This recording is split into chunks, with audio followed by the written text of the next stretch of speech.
기도하겠습니다. 주여, 아버지 하나님 감사합니다.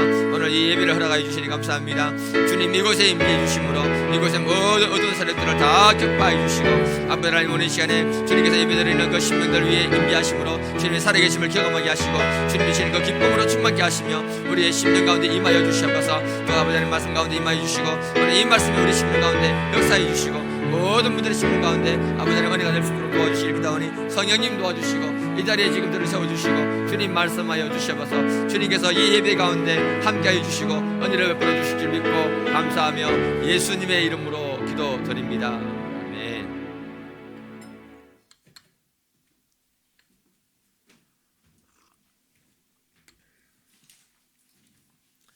우리 같이 말씀 한 목소리로 읽겠습니다. 네, 시작.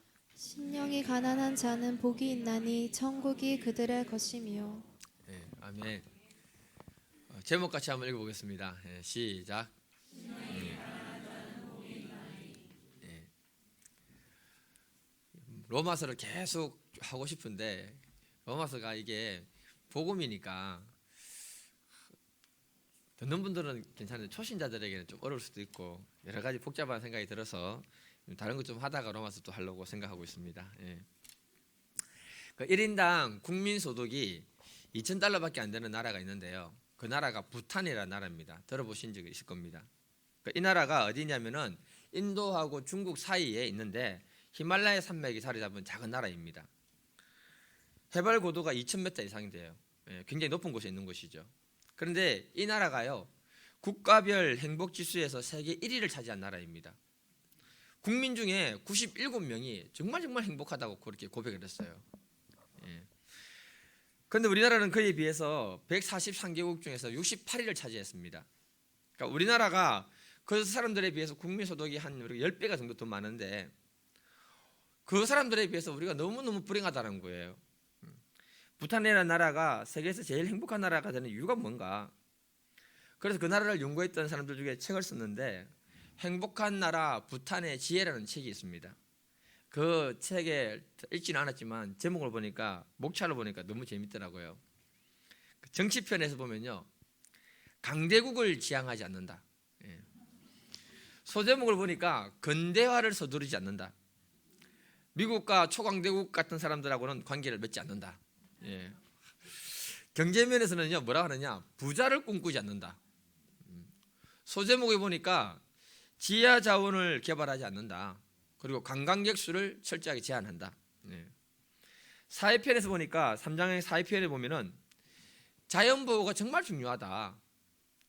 여기에서 제 눈에 들어온 소제목이 뭐냐 하면요, 첫눈이 내리나는 휴일이다. 첫눈이 내리면 무조건 휴일이에요. 실제로 관공서는 다 문을 닫는다고 합니다. 4장의 생활편을 보니까 행복해지기 위해서 서두르지 않는다. 그러니까 이 모든 것이 우리가 생각하고 있는 지금 반대의 생각을 가지고 있는 나라가 바로 이 부탄이라는 나라입니다.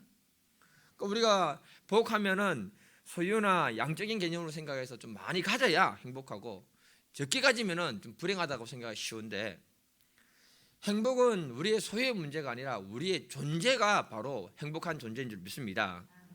그래서 우리 기독교인들은요, 환경이나 어떤 조건 때문에 행복한 것이 아니라 하나님의 자녀로서 부름받았다는 그 존재 자체로 우리가 행복을 발견해야 되는 사람인 줄 믿습니다. 오늘 말씀은 이 비기독교인들에게까지 유명한 팔복이라는 말씀인데요, 예수님이 우리에게 주신 이 말씀의 시점이 언젠가 하면은 마태복음 4장 17절을 보게 되면은 예수께서 비로소 전파하여 이르시되 회개하라 천국이 가까이 왔느니라, 이렇게 복음을 전하기 시작합니다. 마귀에게 시험 받고 난 다음에 복음을 전할 때, 그때 4장의 끝부분에 보면은 제자들을 불러 모으고 많은 사람들을 치유하면서 많은 사람들이 예수님께 몰려온 상태가 됩니다. 그때 팔복을 선언했어요. 그러니까 이 말은 무슨 말이냐면은 예수님의 사역 초기고 12제자도 예수님을 따라다니면서 이제 배우는 시점이고, 그 많은 무리들도 예수님을 통해서 첫 번째 듣는 설교가 바로 이 설교라는 겁니다. 그래서 팔복이 우리에게 주는 의미가 뭐냐면은 신앙을 가질 때, 다시 말해서 초신자일 때 우리가 어떤 복된 신앙인이 되어야 되는지 그 지향점을 소개해주고 있는 말씀이 바로 이 팔복인 거예요.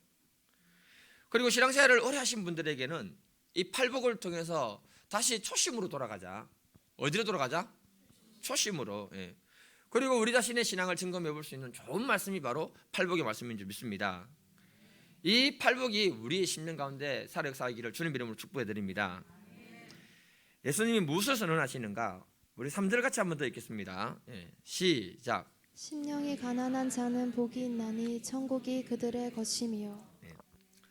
예수님이 팔복을 선언하실 때 첫 번째 말씀이 심령이 가난해야 된다. 심령이 가난하다는 말을 다른 번역으로 보니까 마음이 가난한 자다 이렇게 말하고 있습니다. 그럼 별로 이게 설교하기가 해요. 그래서 중국인 성경이 있는데요. 그 친구들 성경 보니까 허심적인이라고 표현했습니다. 예. 마음이 비어 있는 사람이란 뜻이에요. 그러니까 마음에 아무것도 없다는 거예요. 다시 말하면 마음이 백지와 같은 사람이다. 예. 백지와 같은 마음에는 나무 그림이나 그릴 수 있는 것입니다. 다시 말해서 우리가 신앙생활 할 때에 우리의 마음이 백지같이 비워져야 된다는 거예요. 그때 모든 것들을 흡수하고 그대로 받아들일 수 있다는 겁니다. 그 사람이 복되다고 말하고 있는 겁니다. 왜 예수님이 이렇게 말씀하셨을까? 예수님께 모여든 무리들이 많은 사람들이 있는데 그 안에는 그 시대의 율법주의자들이었던 바리새인들이 들어있는 거예요. 그들의 머리와 마음에는 이미 율법의 그림이 그려져 있는 것입니다. 그런 상태로는 예수님이 말씀하시는 그 말씀을 받아들일 수가 없는 거예요. 그들은 예수님의 행동이나 그 말씀을 갖다가 나중에는 비판하고 판단하고 정죄하는 사람으로 바뀌어버립니다. 왜냐하면 자기의 기준을 가지고 있으니까 충돌이 일어나 버리기 때문에 그런 것입니다. 그래서 예수님이 시작할 때에 너희들의 마음이 가난해야 백지로 만들어져야 정말 내 말씀을 들을 수 있는 사람이 된다. 그게 정말 복된 사람이다. 이렇게 선언하신 것입니다. 저는 바둑을 잘 두지는 못하는데요. 그래도 군대에서 배웠는데 옛날에 조은영 구단이 무슨 말을 했는가 하면 이런 말을 했습니다. 바둑을 좀 둘 줄 아는 사람을 가르친다는 건 너무나 힘들다 이렇게 말했습니다. 왜냐하면 자기 생각대로 계속 둔대요. 가르쳐줘도. 그런데 바둑 받자도 모르는 사람은요. 자기가 1년만 가르치면 일단 만들 자신이 있다고 이렇게 말했습니다. 무슨 말인가 하면 백지 상태가 되면은 그림을 그려주는 대로 그대로 받아들인다는 것입니다. 그래서 처음은 시작은 늦겠지만은 다른 사람들보다 나중에는 훨씬 빨리 성장하게 된다는 것을 말하고 있는 거예요. 그래서 우리가 알아야 되는 게 뭐냐면요. 뭔가 좀 알고 있다. 이건 이렇다, 저건 저렇다라고 생각하는 사람들의 마음에는 다른 것이 들어가지 않는 것입니다. 그리고 다른 것을 배우려고도 생각하지 않는 거예요. 그래서 마음을 백지같이 만든 사람이 복이 있는 사람이다. 이렇게 하나님이 선언하고 있는 것입니다. 이 심령이 우리의 심령이 되기를 주님 이름으로 축복해 드립니다. 이와 같이 신앙의 원리도 마찬가지라고 저는 생각합니다. 대한민국에 수많은 교회들이 있잖아요. 그런데 교회들의 색깔이 다 달라요. 신학적 성향도 다르고 담임 목사의 성향에 따라서 그 교회는 다를 수밖에 없습니다. 초신자는요 모르니까 가르쳐주면 가르쳐준 대로 그대로 다 받아들이고 흡수하는 거예요. 다른 곳에서 오래 신앙생활하다가 다른 교회를 가게 되면은 자기가 배운 것이 있기 때문에 이건 아닌데 라고 생각한다는 거죠. 그러면 적응하는데 더 오랜 시간이 걸리게 될 것이고 나중에는 적응을 못하면 튕겨나가게 되는 것을 보게 되는 것입니다. 그래서 예수님이 그것에 모인 무리들에게 첫 번째 설교를 하시면서 하는 게 뭐냐, 신앙생활을 잘하려면 뭘 잘하려면? 잘하려면 심령이 가난해야 된다. 그 심령이 가난할 때 하나님 말씀이 그 마음에 들어가는 것이고 그 사람이 복된 사람이라고 선포하고 있는 것입니다. 우리의 심령을 비울 수 있기를 주님 이름으로 축복해 드립니다. 예수님이 가난해야 한다고 말씀하신 그 가난이라는 단어를 원어로 보면은요 프토코스라는 단어인데요, 이 말은 유래가 웅크리다에서 나왔습니다. 근데 그 뜻을 보면 구걸하다, 의지하고 살다, 가난하다 이런 뜻이 안에 들어있는 거예요. 그러니까 이게 무슨 말인가 하면요, 웅크리고 있는 자체는 뭐냐면은 소심하고 어렵고 힘들고 누구의 도움이 필요하다는 거예요. 다른 사람의 도움이 없이는 생존조차 불가능한 상태를 말하고 있는 것이 이 가난이라는 것입니다. 풍족하게 사는 사람들이야 저녁 먹을 걱정하지 않지 않습니까 여러분? 그러나 예수님 당시에 거지들은요 하루하루 먹을 양식이 곧 자기의 목숨인 거예요. 그러니까 신앙생활을 할 때에 진리를 목숨처럼 갈급해 하는 그 사람이 복되다는 것입니다. 그 마음이 심령이 가난한 사람이라고 말씀하고 있는 것입니다. 저와 여러분들이 어떤 마음 자세로 신앙생활 하는가 굉장히 중요합니다. 정말 오늘 하루하루 먹을 것 있는 것 그 자체로 감사한다, 그런 마음으로 신앙생활을 하게 되면은 우리의 심령이 가난해지기 때문에 작은 은혜도 큰 은혜로 여기게 될 줄 믿습니다. 그리고 우리 입술에 감사합니다, 고맙습니다 이런 말이 자주 나오게 될 줄 믿습니다. 그런 마음이 가난한 마음이라는 거예요. 그런 마음이 겸손한 마음인 줄 믿습니다. 저와 여러분들이 살아가는 이 시대는요, 다양한 시대가 되어버렸습니다. 부탄같이 가난한 나라가 있는가 하면 우리나라같이 잘 사는 나라도 있습니다. 여러분 우리나라가 정말 잘 사는 거예요. 외국 가보시면 알아요. 그런데 진짜 가난한 사람이 누군지 아십니까? 마음에 감사도 없고 은혜도 없고 주님 주시는 행복도 없는 그 사람이 가난한 거예요. 오늘 말씀을 반대로 보게 되면 그 사람이 마음이 부유하다는 것입니다. 마음이 부유하면요, 만족이 없습니다. 감사가 없습니다.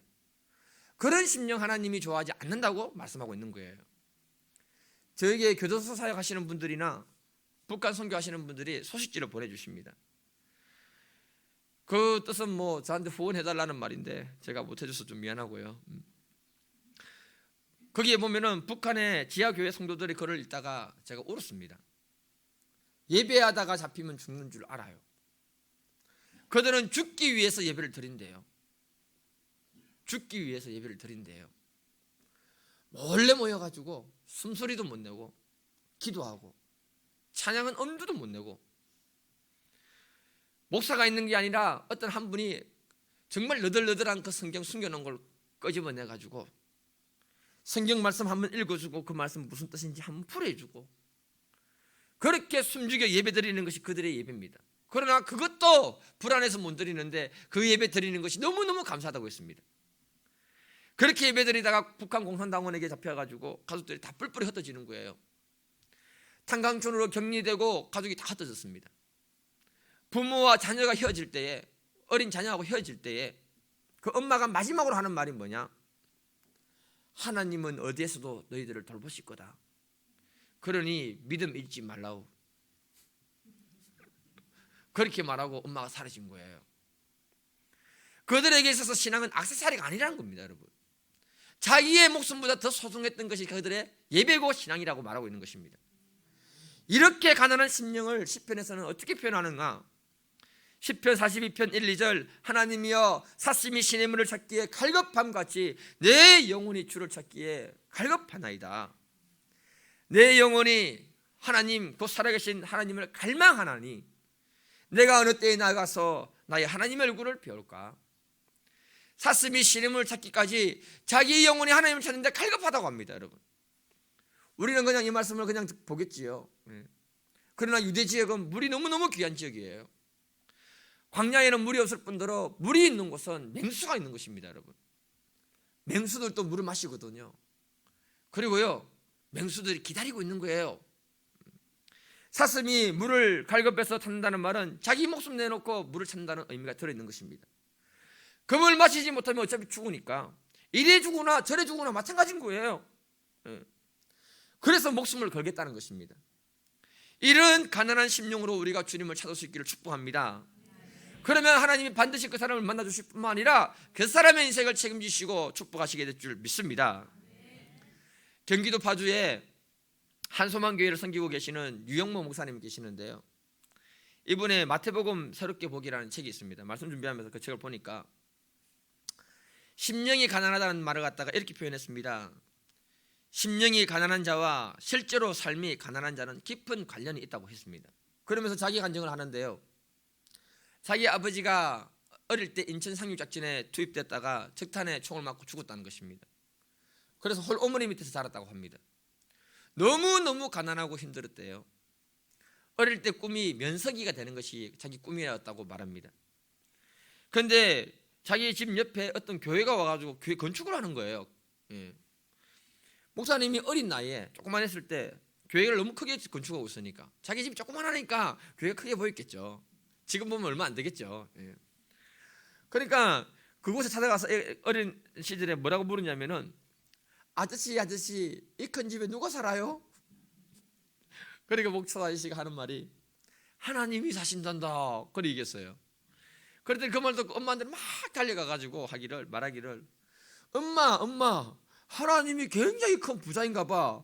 하나님 집이 굉장히 크다. 이제 그렇게 얘기한 거예요. 그것이 인연이 돼가지고 교회를 갔다고 합니다. 그런데요, 자신은 어릴 때부터요 너무너무 가난해가지고 하나님 앞에 기도할 때 정말 철저하게 기도를 했다고 합니다. 먹을 것이 없으니까 자기 기도는 액세서리가 아니었다고 합니다. 하나님이 안 도와주면은 너무너무 어려운 상황이 너무너무 많으니까 정말 어릴 때부터 하나님께 기도할 수밖에 없었다고 합니다. 나중에 자기가 목사가 되어가지고요 조그마한 교회를 개척했는데 하나님께 기도하는 것 외에는 살 길이 없었다고 합니다. 하나님이 도와주지 않으면 살 길이 없고 하나님이 도와주지 않으면 일어설 힘도 없었다고 합니다. 그래서 너무나 간절한 심령으로 가난한 심령으로 하나님께 매달렸다는 거예요. 그래서 자신은 실제로 가난했기 때문에 큰 복을 받은 사람이라고 간증을 했습니다. 실제 삶이 가난하니까 마음도 가난해지더라는 거예요. 그 하나님의 도움으로 교회를 개척해서 지금은 약 10,000명대 교회를 섬기고 있습니다. 하나님은 마음이 가난해서 목숨 걸고 찾는 그 사람을 축복하시는 줄 믿습니다. 그 심령을 외면하지 않는 분이 우리 하나님이신 줄 믿습니다. 이 마음을 우리가 회복하기를 주님 이름으로 축복해 드립니다. 다윗은 시편에서 자신의 하나님을 이렇게 토로합니다. 시편 86편 1, 2절 여호와여 나는 가난하고 궁핍하오니 주의 귀를 기울여 내게 응답하소서. 나는 경건하오니 내 영혼을 보존하시고 내가 주 앞에서 주를 의지하는 이 종을 구원하여 주시옵소서. 이렇게 기도했습니다. 다윗은 이스라엘의 왕입니다. 여러분, 그가 가난할 이유가 없는 것입니다. 그가 궁핍할 이유가 없는 것입니다. 여러분, 그런데 그는 하나님을 찾을 때는 가난한 심령으로 찾았습니다. 궁핍한 심령으로 찾았다고 말씀하고 있는 것입니다. 하나님이 이런 다윗을 정말 사랑했습니다. 그래서 하나님이 다윗을 칭찬하는 거예요. 다윗은 내 마음에 합한 사람이라고 하나님이 칭찬했습니다. 다윗은 마치 하나님을 찾을 때 며칠 굶어서 하나님을 찾을 수밖에 없는 그 심령으로 하나님을 찾고 만났다고 말씀하고 있는 것입니다. 이것이 바로 가난한 심령인 줄 믿습니다. 이 심령을 하나님이 기뻐 받으시고 우리 삶 가운데 능력으로 사해 주실 줄 믿습니다. 장신대 신약학 교수가 이 부분을 가르칠 때 이렇게 말했습니다. 심령이 가난하다는 것은 하나님 앞에서 헐떡거리는 마음이다라고 했습니다. 이 표현이 뭐냐면은 하나님을 의지하지 아니하고는 한순간도 숨을 쉬고 살 수 없는 그런 상태를 갖다가 말하고 있는 것이라고 했습니다. 저와 여러분들에게 하나님을 사모하고 갈망하는 마음이 이렇게 회복되기를 진심으로 축복해 드립니다. 오늘날은요 육적으로 너무 풍성한 시대입니다. 영적으로도 너무 풍성한 시대예요. 뭐 홍수 나면 뭐 먹을 거 없는 물이 없다 이런 말, 그런 말 집어치우라고 하세요. 저는 별로 안 좋아합니다. 너무 풍성한 시대예요. 과거를 돌아보면요 부족한 것이 너무 많아요. 저는 보릿고개는 경험 못 해봤습니다. 70년생이니까 그거는 경험 못 했는데 시골에서 자라면서 거지처럼 자랐어요. 정말로 아무것도 없으니까요. 시골에 먹을 것이 없으니까요 참외, 딸기, 수박 이런 거 서리 많이 했습니다. 그러다 잡혀가지고요 야단도 많이 듣고요. 그 시대는 인심이 좋아가지고 야단만 치지 뭐 특별히 제재는 안 했습니다. 지금은 그렇게 하면 안 됩니다. 제가 초등학교 때 교회를 나가게 된 이유가 뭐냐? 복치고 막 한번 돌아다니니까 애들 다 교회 가버리는 거예요. 여름성이 한다고. 교회 아무도 없어, 동네에 아무도 없어가지고 교회를 찾아갔습니다. 가니까 어떤 카드를 하나 딱 주면서 그때 아침마다 교회를 와서 이 도장을 받고 가면서 여름 수양회를 준비하는 건데 캠프를 준비하는 건데 도장을 다 받으면은 연필 주고 노트 준다 하는 바람에 얼마나 열심히 교회를 갔는지 몰라요. 요즘 애들에게 연필 준다 노트 준다 절대 교회 안 옵니다. 애들에게 피자 준다 안 와요. 우리의 마음이 너무 부유해졌어요. 가난해야 가난한 사람 마음을 알지요. 상대적인 빈곤은 있지만 가난을 모르는 시대가 되고 있습니다. 그래서 우리 애들의 마음이 가난하지 않는 거예요. 제가 필리핀 장기 선교에 갔을 때 아이들을 위해서 연필, 노트, 학용품 엄청 사들고 왔습니다. 선교사님 많이 사들고 오래 했거든요. 필리핀의 그 가난한 지역은 정말 가난하더라고요. 애들에게 연필 하나씩 나눠준다니까 개떼같이 몰려왔습니다. 교회에 선교사님 너무 좋아가지고 막 난리가 난 거예요. 예. 한 이틀 지나니까요, 중학생, 고등학생들이 학용품 받으러 다 교회로 몰려왔습니다. 우리 한국에서는 있을 수 없는 일입니다. 가난한 동네니까 마음이 가난한 거예요. 뭐 하나 주는 게 있는가 싶어가지고 기웃기웃거리는 겁니다. 제가 우리 학생들에게 정말 감사를 좀 배우라고 현지인이 사는 그 집에 하룻밤 자는 걸 체험하도록 만들었거든요. 선교사님하고 짜가지고요, 2명, 3명씩 현지인 집에 들어가서 하룻밤 자고 나오도록 했습니다. 예. 현지인이요, 정말 귀한 손님이 왔다고, 제가 은혜 삼아하고 그때 누구지? 마리아고 왔나? 3명이 들어가서 자러 갔는데요, 귀한 손님이 왔다고 대접을 해주는 거예요. 라면을 끓여 주었습니다. 우리나라에서는 라면은 몸에 좋지 않는 거라고 정크식품이라 해서 안 주는데, 그 사람들은 먹을 것이 없으니까 귀한 손님에게만 라면 준다는 거예요. 라면 대접받았습니다. 정말 열악했어요. 화장실 갔는데요, 2번 다시 가고 싶지 않았습니다. 하룻밤 자고 나니까요, 내가 한국에서 태어나고 한국에서 산다는 것이 이렇게 복된 사람이구나, 감사가 저절로 느껴지더라고요. 하나님의 은혜는 심령이 가난한 사람에게만 주어지는 줄 믿습니다. 심령이 가난하기 때문에 어떤 말씀도 은혜 받게 되는 줄 믿습니다. 영적으로 배가 고프잖아요. 라면만 끓여줘도 맛있게 먹는 거예요. 과거 시골에 목사님들이, 제가 어릴 때 시골에 목사님들이 뭐 오늘 이 시대에 우리보다 많이 보고 배웠겠습니까, 여러분? 그런데요, 그 시대 그 말씀 들어보면요, 오늘날 또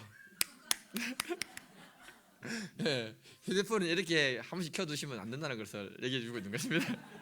괜찮습니다. 예.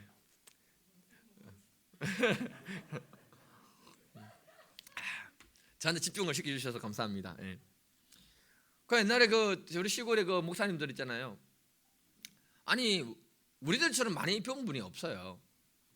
그때 그분들 설교 들어보면 아마 정말 이상한 얘기 많이 했을 겁니다, 여러분. 그래도요, 그 시대 그 사람들은요, 성도들이 은혜 받고 아멘 아멘 했어요. 그 시대는 악기도 없습니다, 여러분. 손뼉 치면 찬송하면서 은혜 다 받았습니다. 손뼉 치면 찬송하는 게요, 30분이 아니고요, 1시간씩, 1시간 반씩 했습니다. 그만큼 그들의 마음이 가난하고 순수했다는 것입니다. 그 마음에 성령 하나님이 역사하시게 되는 줄 믿습니다. 우리에게 이런 마음이 회복되기를 주님 이름으로 축복해 드립니다.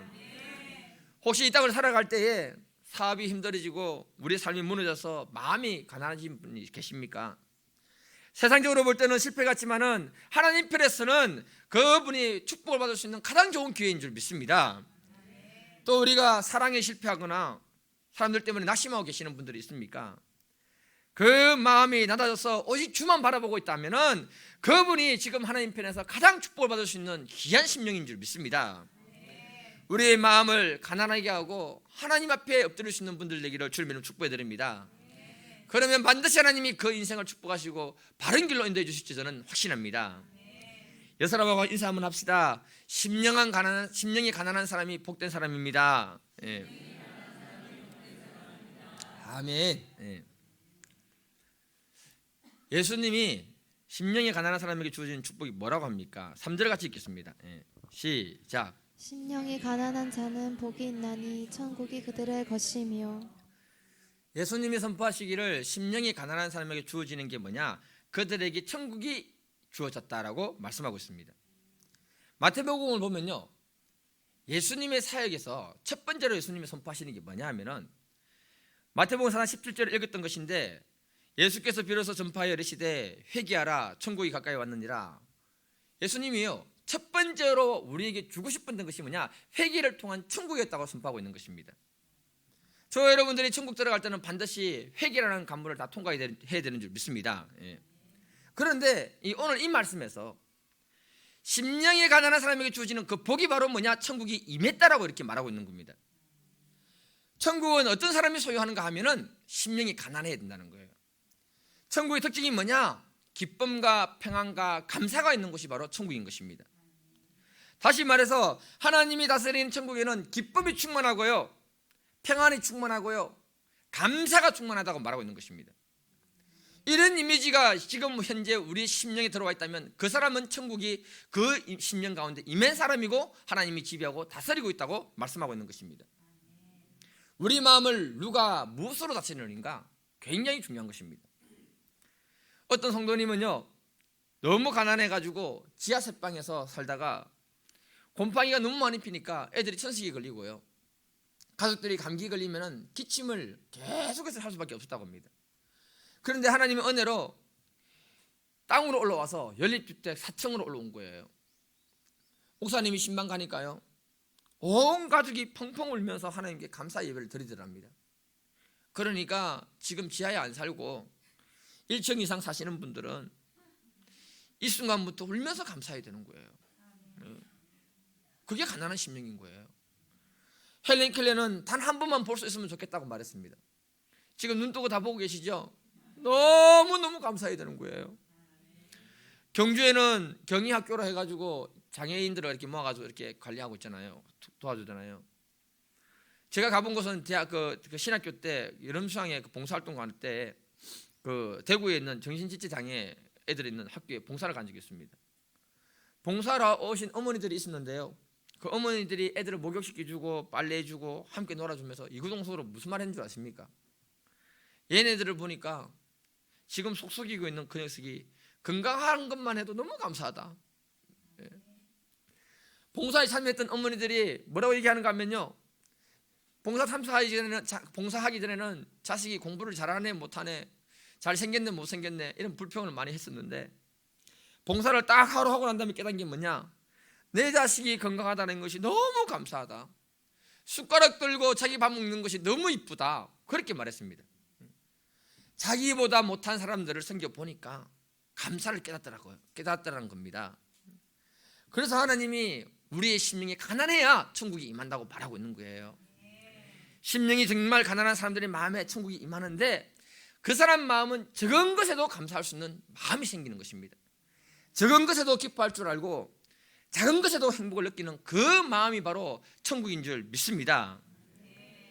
저와 여러분들이 주어져 있는 삶의 현장 속에서 작은 것에 감사하기를 주님 이름으로 축복해 드립니다. 작은 것에 기뻐하고 즐거워할 수 있기를 주님 이름으로 축복해 드립니다. 그때 우리 심령이 정말로 천국이 임하게 될 줄 믿습니다. 우리가 만약에 반대의 마음을 가지게 되면요, 많은 걸 가졌음에도 불구하고 싸우고 원망하고 불평하면서 우리의 마음이 지옥이 되는 것입니다. 점점 살기 힘든 시대로 되어집니다. 여러분, 이때일수록 우리가 가난한 심령을 가지고 하나님을 찾으면 하나님이 우리 심령에 모든 필요한 것들을 넉넉히 채워주실 줄 믿습니다. 같이 데살로니가전서 5장 15절에서 16절에서 18절 같이 한번 읽어보겠습니다. 시작. 항상 기뻐하라, 쉬지 말고 기도하라, 범사에 감사하라. 이것이 그리스도 예수 안에서 너희를 향하신 하나님의 뜻이니라. 사도 바울이 말하기를 심령이 항상 기뻐하라, 그리고 쉬지 말고 기도하라. 쉬지 말고 기도하라는 말은요, 계속해서 하나님하고 교제를 나누라는 것입니다. 범사에 감사하라고 했습니다. 바울의 이 말 속에서 천국의 특징이 뭐냐 하면은, 천국은 기쁨에 충만한 것이고 하나님하고 계속해서 교제를 나눌 수 있는 곳이며, 우리의 심령에 감사가 충만한 것이 바로 천국이라고 말하고 있는 것입니다. 우리의 심령에 이런 천국이 임하기를 축복해 드립니다. 저는 불교에서 욕심을 내려놔라, 마음을 비워라, 이 말이 오늘 말씀하고 동일하다고 생각합니다. 불교에서 사람들은 삶의 고통은 욕심으로부터 온다고 했습니다. 성경도 말하기를 욕심이 잉태해서 자리를 낳고 죄가 장성해서 사망에 이른다고 말씀하고 있습니다. 이 말씀하고 같은 의미라고 생각하는데요, 우리의 마음에 하나님이 주신 것으로만 충만하기를 바랍니다. 세상의 욕심을 다 내려놓기를 주님 이름으로 축복해 드립니다. 마틴 로이드 존슨 목사님도 말했습니다. 우리가 먼저 비워지기 전까지는 다른 것이 채워질 수 없다. 우리의 마음에 부여한 것들이 비워질 때에 천국이 우리 마음에 임한다고 했습니다. 이 말씀처럼 천국이 우리 마음에 임하기를 축복해 드립니다. 오늘은 말씀을 마무리하겠는데요, 제가 말씀을 마무리하면서 가만히 생각하다 보니까 꼭 한 가지는 권면해드리고 이번에는 말씀을 마무리해야겠다는 생각을 가졌습니다. 너무 부담은 가지지 마십시오, 여러분. 권면한다니까. 우리가 어떤 마음과 생각을 가지고 사는가는 굉장히 중요합니다. 왜냐하면 천국과 지옥, 행복과 불행을 나누기 때문에 그렇습니다. 저는 개인적으로 우리 교회 모든 분들이요, 이런 마음을 가지고 신앙생활을 하면 좋지 않을까 생각합니다. 우리 교회가 이 세상에서 가장 좋은 교회다. 왜 아멘이 없어요? 다시 말하겠습니다. 우리 교회가 이 세상에서 가장 좋은 교회다. 네. 이 마음을 가지고 신앙생활 하기를 축복합니다. 그 마음이 바로 가난한 심령이라는 거죠. 그리고 그 마음에 하나님이 천국에 임하게 하실 줄 믿습니다. 실제적으로 우리 교회는요, 환경적으로 보면은 제가 볼 때 경주에서 가장 좋은 교회이지 않을까 생각합니다. 그리고 사역자들도요, 괜찮은 사역자들이 우리 교회에 다 있습니다. 이 말하는 게 좀 민망한데요.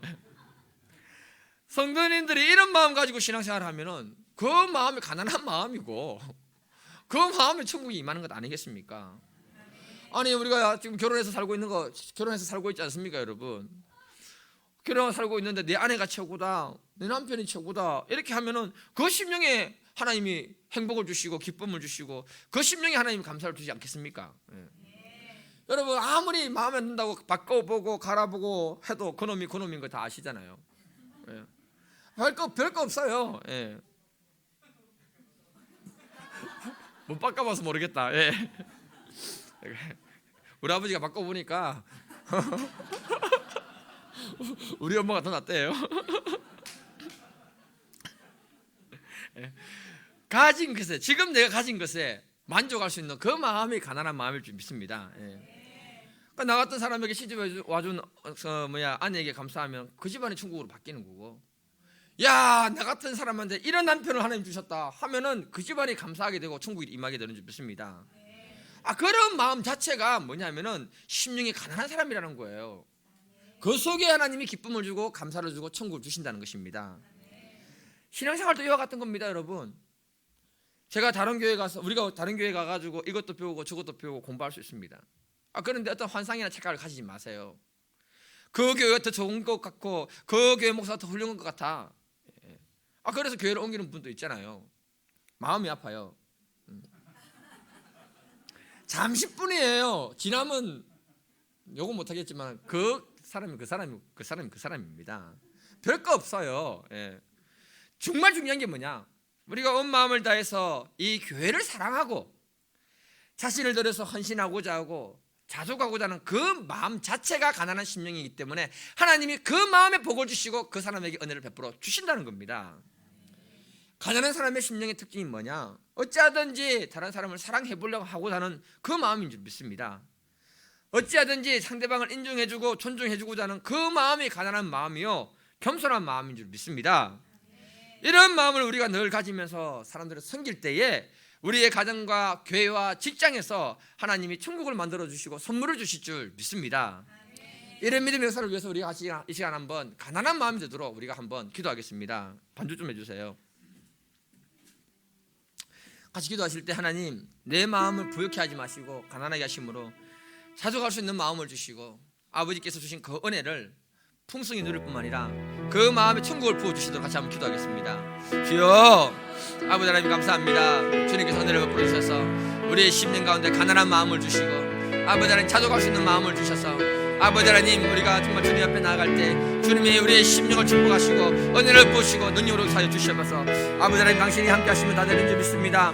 아버지 하나님, 우리의 세상의 욕심과 세상의 가치를 거쳐가지 않게 하시고 아버지 주시는 그 마음으로 아버지 하나님 살아가게 도와주시고, 주여, 주님께서 생각하시는 그 은혜의 역사가 있기를 간절히 바라고 나오니 도와주셔서 우리의 마음이 가난해서 아버지의 말씀을 어떤 것이니 다 받아들일 수 있는 분들 되게 하시고 그 심령 가운데 말씀이 임함으로 하나님의 축복이 임하게 하시고 우리의 삶의 모든 필요를 채우시고 능력으로 살아 역사하시는 하나님을 깊이 경험하고 아버지여 은혜를 경험하게 도와주시옵소서. 주님께서 오늘 이 시간에 예배 가운데 함께 하시고 우리의 마음을 새롭게 해주시고 아버지 하나님 능력으로 사시므로 주님이 행하시는 그 큰 은혜가 우리 삶 가운데 펼쳐지기를 원합니다. 주여, 은혜를 부어주시고 주여, 능력으로 사해주시고 주여, 함께해 주시고 아버지 도와주시옵소서. 주님께서 오늘 이 시간에 이 예배 가운데 함께 하시고 말씀 하나 가신 줄 믿고 감사하며 예수님의 이름으로 기도드립니다.